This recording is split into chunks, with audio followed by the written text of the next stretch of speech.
There are worlds that exist separate from our own, where the impossible is reality.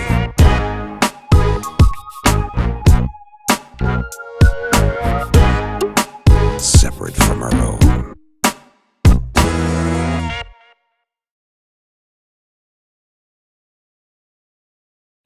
So next up we have Bethesda, who put out the Doom Eternal. You had Wolfenstein, Youngbloods, the new IP that they announced, Starfield, although we really didn't see much of what it's going to be about.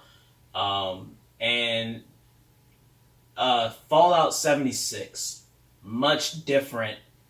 Terry, do you feel that... Terry is very excited about the game? Terry is very excited about Fallout. Now, they have come out and said Fallout 76 will be a completely online multiplayer experience. Do you feel that this is going to take away from what Fallout is? So some people are kind of... I thought they said you could play it offline as well, though. Like, you could also do single play. It was the single play, yeah. So I from the way they worded it, I was unsure if they meant it was like Destiny in a sense, where you could play it by yourself off, but you have to be online to play. I believe you probably have to be online. There's a lot of questions still with that, because I know they talked about the nuke stuff, but does that affect the server, your gameplay? I think when I first seen it, I thought like, oh, so say I jump into your game, you already started, you nuked out this town. I'm guessing I'm going to jump in, that town is should be nuked, yeah. And I'm not sure if that'll transfer over to when I start my own game, or if that's going to stay. So I think that's probably the only question, but I mean, Fallout multiplayer. Everybody was asking for an Elder Scrolls multiplayer, and I don't know. I didn't like it. They announced Elder Scrolls at the end, so we don't know what that's going to be. That's good, but I'm talking about the multiplayer aspect, because Elder Scrolls Online was their multiplayer. This is what everybody was asking for. Can we finally have a multiplayer game where everybody can play Elder Scrolls? It came out, and I think it was pretty lackluster. I think not a lot of people were complaining about it was pay to win. I can't remember exact currency inside the game. I think it was crowns. You buy these crowns and do certain things. Played much of it. So as a Fallout multiplayer, it might be better. I mean, it looked good. I mean, it's Fallout. You can't really go wrong with Fallout. Like I said, the only Fallout I ever liked was Fallout New Vegas. But I'm not a big Fallout person. But I mean, the game looked good. It looked interesting. But like you were saying, the one thing would be weird though is like if people can be in your game and can affect your game without you inviting them to your game. Because what if you need to go somewhere and they're like, I'm about to nuke the town. Like, and you're like, dang, my quest is at that town. The town's no longer there. I mean, I'm sure that you can't do stuff like that. Yeah, it'll probably just be something where at the end of the time... It might be like GTA where you're like in passive mode. Yeah. If you don't invite them to fully interact with your gameplay experience, you see them running around, you see them doing stuff, but they're passive. You can't interact with them and they can't interact with you. But I know they hinted at like taking out bases and all with the nuke and stuff, so I don't... Yeah, because you're supposed to do a lot of building. Yeah. Like they were kind of really pushing the that was build from Fallout feature. 4, a lot of people liked it. Well, it seemed like they expanded on it because they're like, you have to pretty much rebuild the whole entire United States. Well, is it United States? It's West Virginia. West Virginia, yeah. Oh, yeah, the song. West Virginia. Yeah. So I'm looking forward to it. I'm hoping everybody else go to the casino. Gets it. Maybe. Yeah, I don't know. It might just be in a certain part of West Virginia. Yeah, maybe. But even though most of the major cities have a casino, you can just build your own casino there. Yeah. There you go. Now you don't have to go to Charleston every day. Oh no, we still have to go. Well, at least I have to go. I enjoy my gambling. What other games did they have? So we was Fallout. Rage 2. Rage 2. Yeah, they started with Rage 2 at the band. Yeah. Why? There was no need for the band. The band's literally just like even the people in the audience. Like when you see it first, they're like this. They're like, "Is this done yet?" Like no. I mean, sometimes he's still screaming. Like, is it gameplay yet? Like they didn't even know how to react because it was almost like they were confused. There was a like, few people that were going. There was a few people banging their heads and all that, like going with the song. And then you had a few that were just like. But it was so bad that it was almost like you could see the camera. Whoever was doing the camera work for E3, it was like they were searching the crowd for like let's find the members who are like hype so that we can like focus on them. And everybody's just like, and like you say, be a couple people that's like yeah, but everybody else is like. I really wish they would just get back to the games. That's how I always. Every E3, anytime music just starts playing or it's something trying to hype out the crowd, the host trying to do it or whatever. When you get away from the games, nobody wants it. Yeah, you just see everybody's just like, yes, yeah, I'm here. It just seemed really weird, but I mean, I don't know. Like I said, that was the theme of E3 for me, was random bands that they try to force in there on us. So the next showcase was done by Square, who did not have any random bands. In fact, they just had a guy come on, talk for about 30 seconds, and then they went straight into trailers. Now, this was met with a lot of backlash and scrutiny. So Square came out and showed off The Quiet Man, which I will say I didn't like it so much because it went from live action to gameplay back to live action. So I really didn't like the transition. But outside of that, we got Dragon Quest 11. We got the Monster Hunter Final Fantasy 14 crossover announcement. There was a lot of Tomb Raider gameplay. And then we're going to stop real quick to ask one question. Kingdom Hearts 3 was shown in a great capacity. Terry, is it worth the wait? Do you feel like what you've seen, the January 29th date on it, is all that worth the long, painful 1.5, we all know that it may not be January 29th. 2.8, all right? That you bought time and time again. Worth it? And then they put them all together. Oh, and now there's a PS4 Pro. I'm not getting the PS4 the Pro. 1.5, 2.5. I'm saying that now. I'm not buying Just it. think you have to rebuy all of them because they bundled it all together again. Look here. I've been waiting, almost 12, 15 years now? For a long time. Yeah. Everybody's played Kingdom Hearts by now. I'm playing the one that you... You're the exception to the rule here. Yeah. So, I mean, they showed off... The graphics look awesome. Every time they show off a trailer for it, they show off a new world. It's always been great, man. Yeah, it looked really good. It did. It's Kingdom Hearts. I have to play it. I'm going to buy it. In every rendition that they make. I already have 1.5 and 2.5. I'm good. And 2.8. Yeah. And 2.8. Well, you don't have to complete. I don't When did those come out? What system did those start on? PlayStation 2. Yeah, PlayStation 2. Yeah, 1 and 2 was on the... Yeah. Oh, no, I meant the remake. Oh, the remake. You did the remake on 3. I thought you meant the remake. I never bought 3. But that was the one I was I playing used yours. I used yours. Yes, I used your PlayStation. No, you bought the game is what Yes, I mean. I You bought bought the game and then you didn't have it. That's what I'm saying. You didn't even have this. You came down to me and like, Lisa, can I use your PlayStation? And that's the one I played because you had it. And then didn't you rebuy them when they updated them for the PS4? Yes. Yeah. So you literally bought the game in every edition it's possibly been. I love Kingdom Hearts. But yet you are not going to buy a $250 bundle with the I'm statues. not. I'm not going to. Yes. Look, I love Kingdom Hearts. Sure Kingdom Hearts was a great game. I don't know why. I don't know what it was about it. Maybe it was just because we knew all the characters. They're all Disney characters. It's a fun game to play. I know when I first saw it, I watched someone play it, and I thought it was the most stupidest thing in the world. And then once I started playing it, I just fell into it and just started playing it. Same thing happened to me, but I mean, completely unrelated to this E3, but that's how I felt about Super Mario RPG. Oh my god! I'll never forget buying it. No, for real. Like, I'll never forget it. Dad took me to Walmart. Wow. And I thought it was a regular Mario game, but Super Nintendo, I'm like, oh, new Mario. And I just beat Super Mario World. I'm like, oh, let me get this cool looking Mario game. Tell me about the game for you. Yeah, oh yeah, I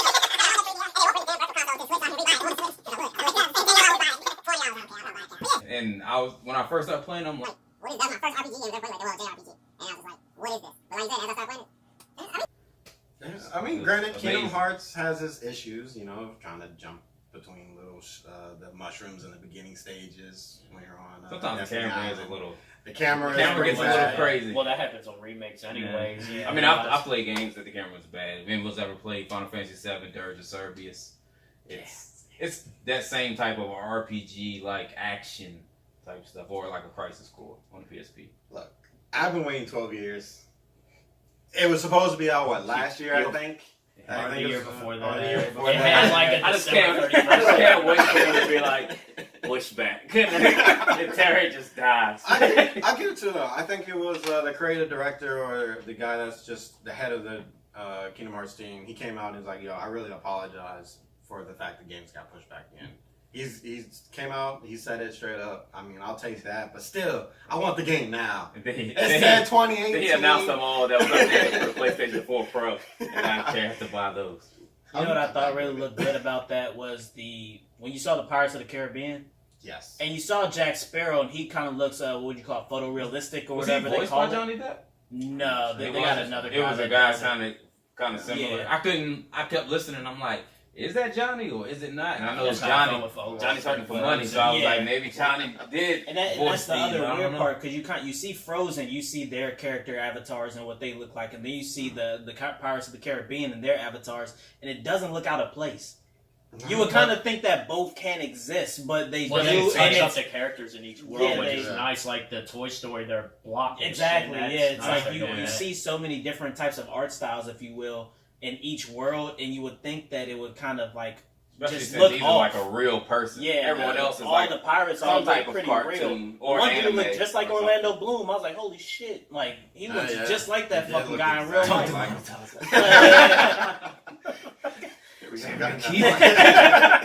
I did all this hard work not to cuss. You just ruined it. So after Square's press conference, it was met with a lot of backlash for one reason and one reason alone. If you ask me, some people say that they thought it was too short or what have you. It was quick to the point. I think that a lot of people were upset that Final Fantasy VII Remake was not there. Quick fun fact, when Final Fantasy VII Remake was shown 2 years ago, their stocks went up by about 4%. When it wasn't shown this year, they went down 3%. Oh, wow. So, Gaines, do you think that the no-show of Final Fantasy VII Remake is the reason that they're getting the negative backlash, or did you think it was just okay? I mean, like, how did you, in the end, feel about Square's press conference? I mean, I like Octopath. They made that. So, or they published it. One or the other. They have something to do They with worked it. in Yeah. conjunction with Yeah. that. Okay, so I mean, but yeah, I was shocked that they didn't show anything about Final Fantasy VII. But apparently, Final Fantasy VII is like nowhere near close to coming out. Like not even next year. Like they're talking about. I believe what was the one we were talking about? What's the 35th or the 30th anniversary of Final Fantasy? That's their like the date they're shooting for, and that's like 2 or 3 years away. Yeah. So that lets you know that the gameplay they did show, what, 1 or 2 years ago, I think it was 1 or 2 years ago. is either that was very alpha, or that was just something they threw together just to show off something for E3, and the game is still very, very raw and not ready to be shown off at all. So maybe that's why they didn't show. Maybe they really don't have anything to show. Or maybe they're holding it back for the PlayStation 5. Because we're going to get a PS5. Like, it may not be at the end of, well, it may not be next year. It might be at the end of next year, holiday season. If we're getting to that point. So, I mean, they might just be... I'll say that was the hints on both of the console ones was like in the next few years. Yeah, because a lot of times they'll develop for, like, a console, and then, like, when that console starts to near the end of its life, instead of pushing it out for that console, they'll just go to the next one. And it'll push back development for it, whether... You know, it might be things that has to change. It might be different to develop for the 5 than it is for the Pro, depending on like chipset and all that type of stuff. But so that could be the case. Maybe they decided to push for the 5 and they really didn't have anything to show off. So Ubisoft kicked off with a band, Just Dance, actually. So a lot of dance, and that Just Dance came out. They kicked off with that. They went into Assassin's Creed, showing stuff with that. They went into Beyond Good and Evil 2, which looks phenomenal. I've never even played a Beyond Good and Evil game, neither. but I'm probably going to buy it too, and I'm not going to know what the hell's going on. Well, no, they said it's a prequel. Yeah, it says it's a a prequel, so you like, don't have to buy yeah, one. so you don't even need to know anything about one. Only bad thing, you won't know the backstory. Like, you won't be like, oh, so that's what made that happen, but whatever. Yeah, you got that Skull and Bones game that looks like a straight rip from Assassin's Creed as far as like the pirate system and the boats and stuff like that. Sea of Thieves? That seemed like a ripoff from Sea of Thieves. Yeah. Yeah, really. Yeah. Really Sea of Thieves. Yeah. Yeah. To be honest, when they showed it, I thought it was Sea of Thieves. And I was like, oh. But it wasn't. So. And although Beyond Good and Evil 2 was their kind of standout game, the one that looked the best and shined the best out of them all. There was another game I wanted to touch on, which is the Division 2. Now, at the end of Division 1, so when it launched, tons of problems, lack of content, terrible story, not a lot of updates, bugs. So Division at its genesis, bad. Over time, they began to update it, gave out free stuff, and at the end, it was actually a very playable game and a lot of fun. Now we come to Division 2, where we get not only, updates on the weapon systems, 8-player raids now, what looks to be a better story. I'm going to hold my breath on that one. I'm not going to hold my breath, excuse me. But the big thing I thought was they've announced that the first 3 DLCs are free. So, Games, the question is this the new thing? I mean, we've seen Battlefield now is doing that with theirs. It's all free DLC. They want to get back from the loot boxes. So is this the new thing for games now? When we say sorry, we just give out free DLC, or is this a way to bring people? Is this a whole nother agenda that we haven't even thought of? I mean, that's the only time now, besides Grand Theft Auto, and kudos to Grand Theft Auto for always releasing free DLC, at least for the online anyway. If you could afford it. What do you mean if you can afford it? On the money in the game. But they give you money. Remember one time we signed in, they gave us $500,000 just for no reason. Just for signing in. Yeah, so I mean, like I said, kudos to them. But yeah, I really feel like that was the please take us back. It's like playing music outside my window after you cheated on me. Yeah, like, I still love you, please play me. And I'm like, no, I won't play you. Well, but then again, I think about all the sweet times we had, and I'm like, maybe I will play one more time. Well, I mean, we all jumped on Division when it first came out. We thought it was supposed to do... I liked it when it came out. I mean, the gameplay was tight. There's no gameplay issue. The beta was cool. It was supposed to be our other Destiny. It was supposed to be that another addiction kind of game where you just go out as a looter shooter. And it was always funner to play with other people. Exactly. You could play by yourself, but... I mean, it was easier to play with other people as well. Yeah, like, you play by yourself, you run across a couple of them bosses, like, this is getting on my nerves. But I like Division 1 was great until I think we only made it a month in. Yeah, I didn't make it long, and I never came back. So I don't know any of the good stuff Keith spoke of at the end with the working on the bugs and pushing out, content and stuff. I was not there for any of that. You lose me fast. Destiny, you lost me as well. We'll get to that later. but no, I mean, it was definitely like trying to win us back. And I mean, 3 free DLCs, that's pretty promising. I mean, you have nothing to lose except for $60. Yeah. You pay for the game, $60, you're going to get 3 free DLCs. We just hope that it wasn't content that was already supposed to be in the game that they just took out. Me and Rogers, we talk about that all the time. We always feel like game just pull out part of it and then sell it to you like 2-3 months later. We were against DLC at the beginning. Yeah.